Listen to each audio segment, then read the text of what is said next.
Early mornings were never really my thing, but in anesthesia, you really got to face it head on. All right, 6 a.m., morning starting. And after all the hours spent in the classroom, I'm finally here, back in the OR. I get here so early because there's a lot of preparation and setup required before we're ready to start our first few cases. The OR board is the very first place I'll go in the morning. It's where I'll get to see all the cases happening that day and who's working as anesthesia providers. The CAA I'll be working with won't be here until around 7 a.m. today, but I can see we'll be in the transesophageal echocardiography lab, so I'm going to go and get everything set up before she arrives. This is a diagnostic procedure that looks at the heart using an ultrasound probe inserted into the esophagus. It's not that painful or stimulating, so we're going to do a monitored anesthesia care, or MAC, as our anesthesia plan. We'll be numbing the vein with IV lidocaine and using propofol boluses throughout the case to reach an adequate level of anesthesia. The CAA I'm working with will wait until the last minute when the patient's in the room to draw up our controlled substances like Versed and fentanyl. Since we're working in the TEE lab, we don't have access to our ventilator or our full supply of drugs. I come here to this other room to pick up my succinylcholine. It's my emergency paralytic in case we need to intubate. While less convenient, keeping them refrigerated allows for them to have a longer shelf life and better efficacy. And don't forget to sign out.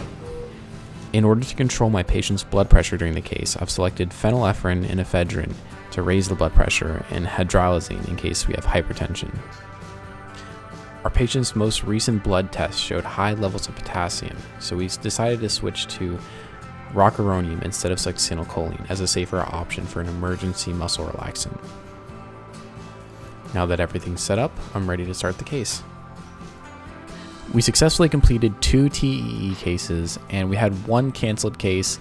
That patient wasn't breathing very well on their own, so we decided to opt to give them a breathing treatment, nebulized epinephrine, and see if that would increase their stability so they could get the TEE done at a later point in time. So we went back to the board, had a drink of Celsius and a little break, and we saw our next case was going to be going down in the MRI. So the MRI suite is located on another floor in this hospital, and none of our regular equipment is down there. So before we go, we're going to get all of our drugs from upstairs in the OR. So I'm going to be going to the Pyxis and getting every drug we could possibly need before heading downstairs to do the case. There's a few reasons why someone might get general anesthesia for an MRI. In this case, the patient had claustrophobia and anxiety related to the MRI machine, but we were also looking at the thorax area. So by using general anesthesia and muscle relaxants specifically, we can cause brief periods of apnea by not breathing for the patient and allowing this scan to get a higher resolution that's not disrupted by the breathing pattern.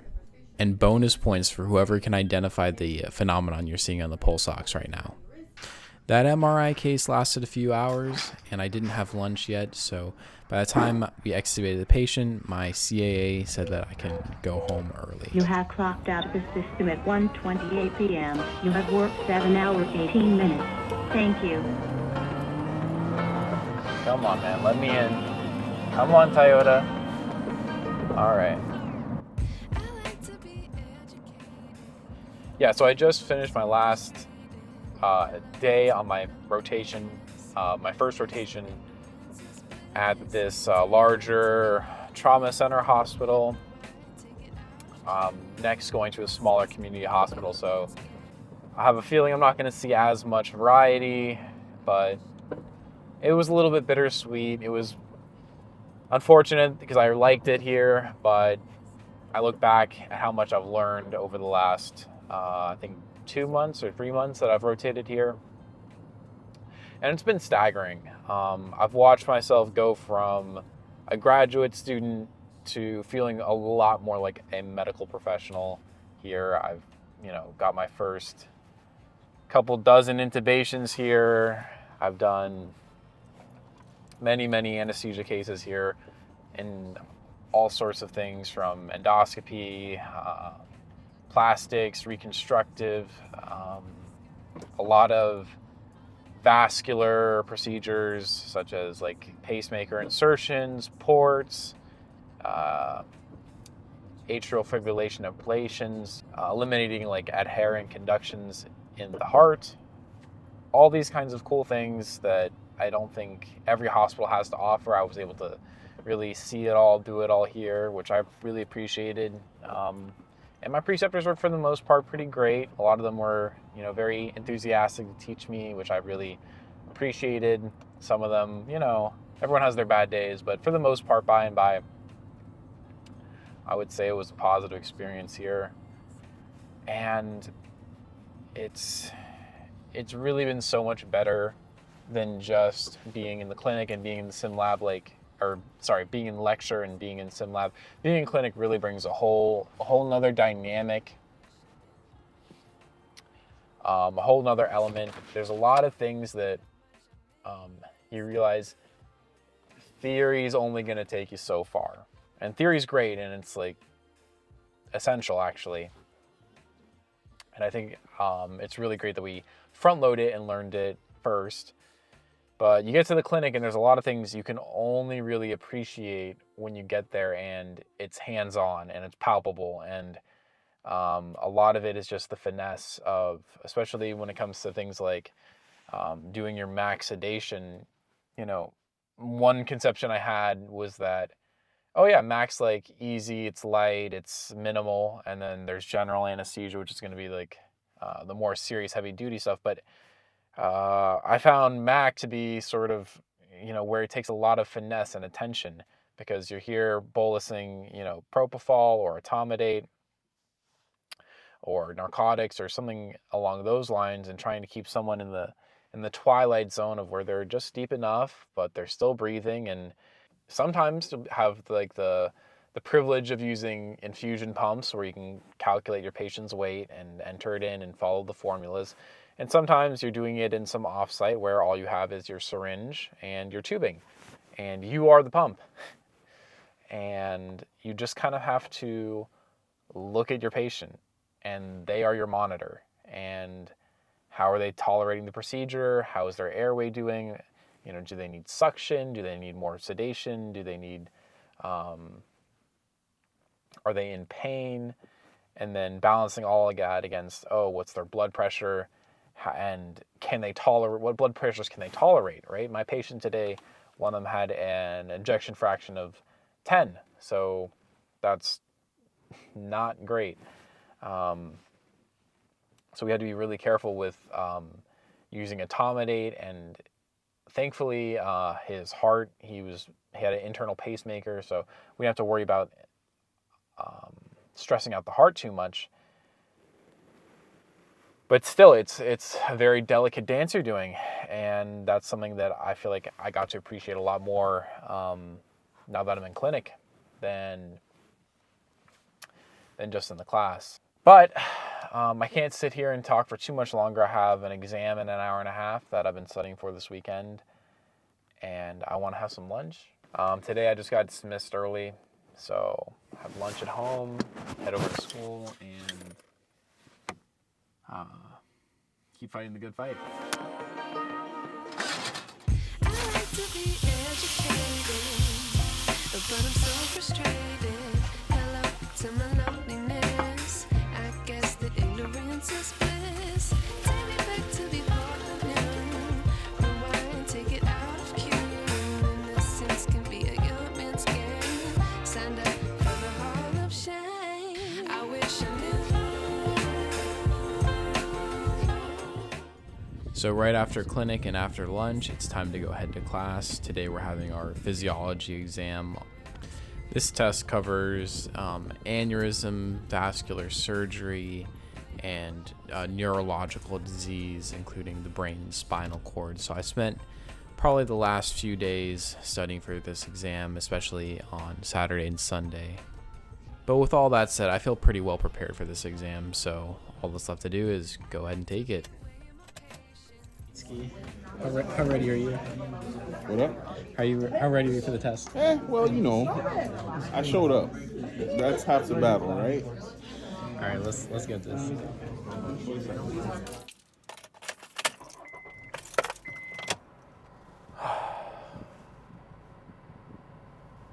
So I finished my exam about 2 hours ago, went home, rested a little bit, had some dinner and a nap. Now I'm off to go meet my training partner at the gym. We're gonna hit some MMA sparring or Muay Thai, boxing. I'm not sure what the training split is today, but we'll figure out when we get there. It's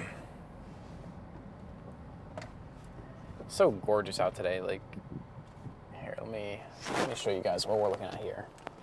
Absolutely stunning out here in South Florida. You know, people always ask me like, "Oh, why'd you come down to NSU?" And I'd be lying if I didn't say a big part was just the weather and the environment down here. It's been warm all summer. It's been warm all year. Go to the beach, nice 20-minute drive. And I don't know, it's just a nice, more relaxed kind of lifestyle down here. And I dig it. But, you know, I was joking with my friends. I said, it kind of feels like it's a Friday on a Monday because we had our exam. And so what that means is I spent, you know, my Friday, Saturday, Sunday hitting the books, did some reading of the textbook, Quizlets, and watching recorded lectures. And that's how I studied for my physiology exam today. Very happy with my results. Thankfully, I like this professor. I think it's one of the most fair exams we have. Yeah, so this is my commute to the gym. Right over here on the right-hand side, we've got campus. This is sort of like the undergraduate side of campus. On the left-hand side is the town of Davie, and we're gonna pull into the building called the University Center. That's where the gym is, and it'll be a nice way to sort of unwind and cut loose after what's been a long weekend and a long day, especially starting today so early. There's not much more studying or working I feel like doing at this hour, now 7 p.m. But great time to go do some physical exercise and blow off some stress. How about that?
I think that we've all had enough. Keeps you up at night, yeah. Make all the demons quiet, yeah. We were built to thrive, yeah. I think that we've all had enough. Yeah, I think that we've all had enough. Sick of dealing with the old plan. They know that we're calling it wrong. You got me like, oh, yeah. I think that we've all had enough. Sick of dealing with the old plan. They know that we're calling it wrong.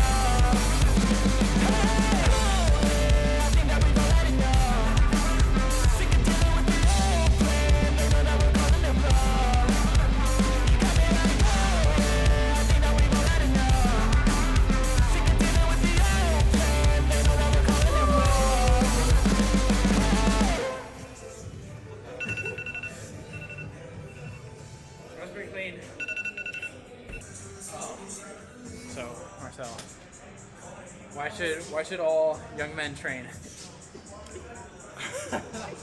Because, well, I think every man should know how to defend themselves, right? Kickboxing, jiu-jitsu, wrestling, you know, all kinds of mixed martial arts. I think every man, woman, and child should be able to take that and, you know, be able to defend themselves, improve the overall quality of life, your discipline.